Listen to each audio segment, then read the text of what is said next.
how to save documents from WhatsApp on iPhone. Hey everybody, welcome back to our channel. In today's video, I will guide you through the steps on how you can save documents from WhatsApp application on your iPhone, so make sure to watch the video till the end.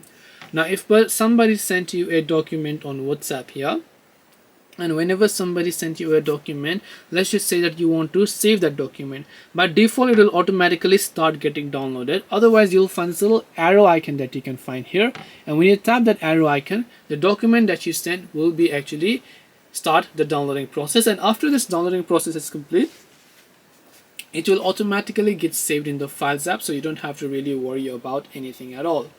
This way you should be able to go ahead and then basically save documents from WhatsApp to iPhone.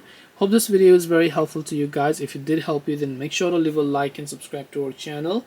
If you have got any more questions, then feel free to also leave them down in the comment section. Thank you for watching till the end of this tutorial, and see you soon in the next video.